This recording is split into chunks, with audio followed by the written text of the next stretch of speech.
आज की जो सच्ची घटना मैं आपको सुनाने जा रहा हूँ, सच्ची घटना है राजस्थान प्रदेश का एक ज़िला है डूंगरपुर, और इसी डूंगरपुर ज़िले का एक थाना लगता है बांसवाड़ा।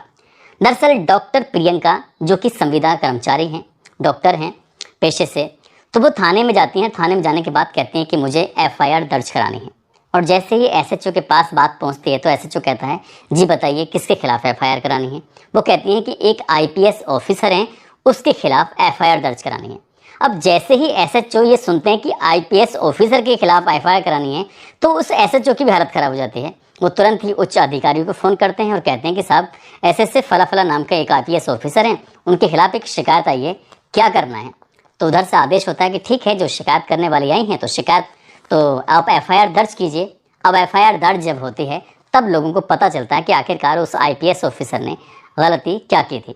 दरअसल कहानी शुरू होती है साल 2020 से। अप्रैल का वो महीना था जब पूरे भारतवर्ष में, बल्कि पूरी दुनिया में कोविड-19 चल रहा था। लोग अपने अपने घरों में कैद थे ताकि कहीं कोविड का असर, कुछ कोरोना का असर उन लोगों तक ना हो। अब ऐसे में प्रशासन की जिम्मेदारी बन रही थी ताकि लोगों को जाकर देखें कि उनके पास सुविधाएं पहुंच रही हैं या नहीं पहुंच रही हैं, डॉक्टर ठीक से काम कर रहे हैं या नहीं कर रहे हैं।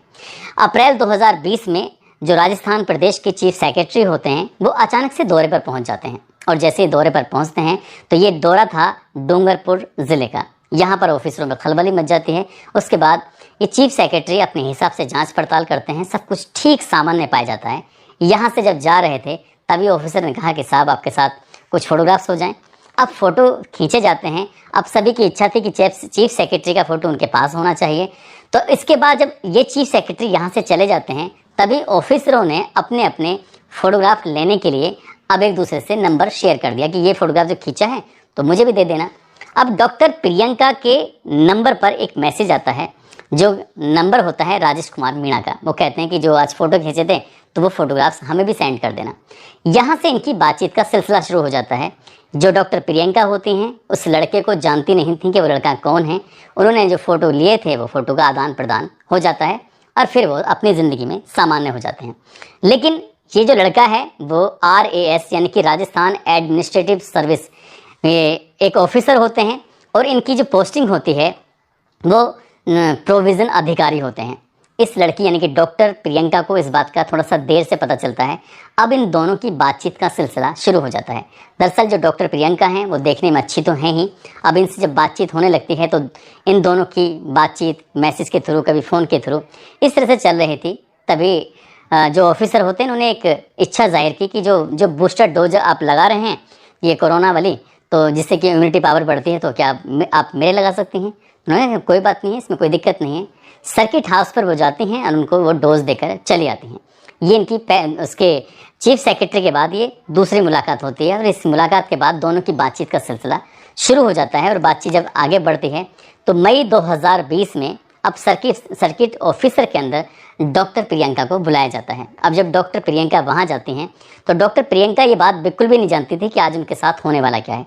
दरअसल जो ऑफिसर होते हैं उन ऑफिसर को कुछ अजीब सा लगा, या उन्होंने उनको कुछ गलत नज़र से, गलत नीयत से पकड़ने की कोशिश की, उनके साथ कुछ करने की कोशिश की। तो डॉक्टर प्रियंका को इस बात पर गुस्सा आ जाता है। वो विरोध करती हैं, और विरोध करने के बाद वो यहाँ से गुस्से में चले जाते हैं। उसके बाद इस ऑफिसर ने काफ़ी माफ़ी तलाफ़ी की कि जो भी हुआ है उसे भूल जाओ और आगे से आइंदा इस तरह की कोई बातें नहीं होंगी। यही चाहते थे कि अब कुछ बात ना हो, और इनमें दोनों में फिर से मैसेज का सिलसिला शुरू हो जाता है।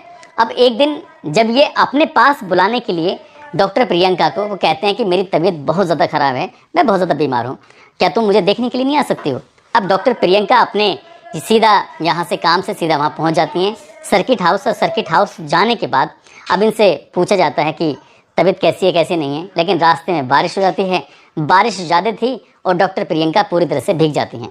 अब क्या करें, यहाँ सीधे ऑफिसर के जो बाथरूम था उस बाथरूम के अंदर जाने के बाद वो अपने कपड़े उपड़े जब चेंज कर रही थी तो डॉक्टर प्रियंका का ये कहना है कि मेरे जो कपड़े बदलते हुए के कुछ फ़ोटोग्राफ्स ले लिए गए थे, और इन्हीं फ़ोटोग्राफ्स की वजह से ही उनके साथ उन्होंने गलत काम करना शुरू कर दिया। एक बार नहीं, बारी बारी से उनका रेप करना शुरू कर दिया। वक्त आगे गुजर जाता है, और वक्त जैसे आगे गुजरता है तो इन दोनों की सहमति से सब कुछ चल रहा था। अब यहाँ से इस ऑफिसर का ट्रांसफ़र हो जाता है चाकसू में। चाकसू में ये बन जाते हैं SDM। साल 2021 में जब SDM बन जाते हैं, ज़िंदगी सामान्य चल रही थी। डॉक्टर साहिबा ये चाकसू में पहुंच जाया करती थी बातचीत करने के लिए। लेकिन एक दिन यूपीएससी का रिजल्ट आता है सितंबर 2021 में, और जैसे ही ये रिजल्ट आता है तो उसे पता चलता है कि जो राजेश कुमार मीणा हैं अब वो आरएएस अधिकारी नहीं बल्कि अब वो आईपीएस अधिकारी बन गए हैं। बस इतना था। इतना होने के बाद अब यहाँ से पूरी कहानी बदल जाती है। जो डॉक्टर प्रियंका होती हैं, वो डॉक्टर प्रियंका का वक्त आगे बढ़ता है। वो कहती हैं कि मैं अपने पति को, यानी कि वो शादीशुदा थी, इस बात को वो जानते तो थे आईपीएस ऑफिसर, लेकिन उनका ये कहना था कि अब मैं अपने पति को तलाक दे देती हूँ और तुमसे शादी करना चाहती हूँ।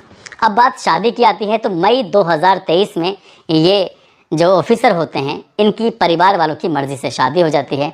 अब इस महिला ने लगा कि मेरे साथ पूरी ज़िंदगी ख़राब हो चुकी है, पति छूट गया है, वो थाने जाकर एफआईआर दर्ज कराती हैं और पुलिस से मांग करते हैं कि जो मेरे साथ हुआ है इस ऑफिसर के खिलाफ आप कार्रवाई कीजिए।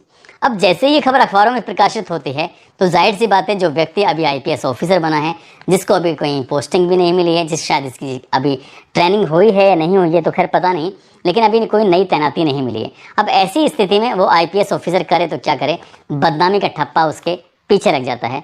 तब आईपीएस ऑफिसर जयपुर का एक थाना होता है, उस जयपुर के जवाहर थाना, और सीधा वो ऑफिसर वहाँ पहुँचते हैं और जाकर कहते हैं कि मुझे एक एफआईआर दर्ज करानी है। अब जवाहर थाने में जो एसएचओ यानी कि जो इन्वेस्टिगेटिव ऑफिसर होते हैं, मदरूप सब इंस्पेक्टर, वो कहते हैं कि जी बताइए क्या मामला है, मैं आपकी क्या मदद कर सकता हूँ। वो कहते हैं कि मैं सवाई माधोपुर क्षेत्र का वजीरपुर इलाका है, मैं वहाँ का रहने वाला हूँ। अभी हाल ही में यानी कि सितंबर 2021 में उन्होंने आईपीएस का एग्ज़ाम क्लियर किया है, यानी कि यूपीएससी क्लियर करने के बाद उन्हें आईपीएस का कैडर मिला है। लेकिन वो अपनी ज़िंदगी में फिर से वापस चलते हैं और बताते हैं अपनी एक कहानी जो प्रियंका सुना चुकी थी, एक कहानी जो वो सुना रहे थे। कहते हैं कि चीफ सेक्रेटरी आते हैं, वहाँ से पहली मुलाकात होती है और मुलाकात के बाद फिर हम दोनों आपस में बातचीत करना शुरू कर देते हैं। सब कुछ ज़िंदगी में ठीक ठाक चल रहा था। वो अपने घर से खाना लेके आया करती थी, उस खाने को बैठकर हम लोग साथ साथ खाते थे। हम दोनों बहुत अच्छे दोस्त बन जाते हैं, एक दूसरे के सुख दुख की बातें कर रहे थे। इसी बीच में उनका ट्रांसफ़र हो जाता है। मुझे बीच बीच में कुछ पैसों की भी ज़रूरत पड़ती है। लगभग 3 लाख रुपए उन्होंने अलग अलग बार में मुझे दिए भी। अब हम दोनों बिल्कुल ठीक ठाक चल रहा था। हाँ, लेकिन जो भी इसमें आरोप लगाए गए वो ऐसे आरोप थे ही नहीं। अब यहाँ से आगे जब वक्त गुजरता है, आईपीएस का एग्ज़ाम जब रिजल्ट आता है, रिजल्ट आने के बाद वो लड़की यानी कि शादीशुदा महिला ज़बरदस्ती दबाव बनाती है, कहती है जुलाई 2023 में उसने अपने पति को तलाक दे दिया है, अब तुम उससे शादी कर लो। जबकि मई 2023 में उस आईपीएस ऑफिसर की परिवार वालों की मर्जी से शादी हो जाती है। अब वो कहती है कि अपनी पत्नी को तलाक दो, नहीं तो मुझे 50 लाख रुपए दो। अब 50 लाख रुपए कहाँ से वो अधिकारी लेके आए उसके समझ में नहीं आ रहा है। उसने भी पुलिस अधिकारियों से रिक्वेस्ट की है कि इस मामले की निष्पक्ष रूप से जांच करिए, और जांच करने के बाद जो महिला उसे बार बार ब्लैकमेल कर रही है, उससे पैसे की मांग कर रही है, उसके खिलाफ कड़ी से कड़ी कार्रवाई आप कीजिए। अब ऐसी स्थिति में अलग अलग ज़िलों में अलग अलग थानों में मुकदमा दर्ज होता है। डॉक्टर प्रियंका कुछ और कहती हैं, आईपीएस ऑफिसर कुछ और कहते हैं। दोनों ही मामले के दोनों अधिकारी अपने अपने लेवल से इस मामले की जांच पड़ताल में जुट जाते हैं। लेकिन जैसे ये खबर सोशल मीडिया पर आती है तो लोगों को बड़ा ताज्जुब होता है, हैरानी होती है कि जब तक वो आईपीएस ऑफिसर नहीं बने थे तब तक डॉक्टर प्रियंका बिल्कुल शांत थी, लेकिन जैसे ही वो आईपीएस ऑफिसर बन जाते हैं तो शादी के लिए जो उन्होंने तरीका अपनाया वो तरीका शायद गलत है। अब गलत है या सही है ये तो जांच के बाद ही स्पष्ट हो सकेगा। लेकिन जब सोशल मीडिया पर ये खबर चल रही थी तो लोग तमाम तरह की बातें कर रहे थे कि एक आईपीएस ऑफिसर कौन पंगा ले सकता है, एक डॉक्टर महिला को इंसाफ मिलेगा या नहीं मिलेगा ये कुछ कह नहीं सकते। लेकिन लोगों ने अपनी अपनी तरह से कमेंट करना शुरू कर देते हैं। हालांकि हम भी कुछ नहीं कह रहे हैं क्योंकि आईपीएस ऑफिसर का मामला है, साथ ही डॉक्टर प्रियंका का मामला है। अब डॉक्टर प्रियंका सही हैं या आईपीएस ऑफिसर सही हैं, जांच के बाद ही साफ हो सकेगा। लेकिन जो भी होता है पूरी कहानी में गलत होता है। दोस्तों, इस पूरे घटनाक्रम को सुनाने का उद्देश्य भी किसी को परेशान करना नहीं है, किसी का दिल दुखाना नहीं है, बल्कि आपको जागरूक करना है। आप जब अपनी किसी भी स्थिति में हो तो बहुत सारे फैसले सोच समझ कर लेने चाहिए। ऐसा ना हो कि कहीं कोई फैसला आपकी ज़िंदगी में कोई दुखदाई हो जाए। जैसे क्या उस जज के पास अच्छे अच्छे रिश्ते ज़रूर आ रहे थे, लेकिन जज ने फैसला अपनी मर्ज़ी से लिया, आज वो खुशहाल ज़िंदगी जी रहा है। यदि उस जज ने लोगों के कहने में आकर करोड़ों रुपए के सौदे कर लिए होते तो शायद पैसे मिल जाते, लेकिन सुख कभी नहीं मिलता। दोस्तों, आप सब लोग अपना ख्याल रखें, सुरक्षित रहें। जय हिंद, जय भारत।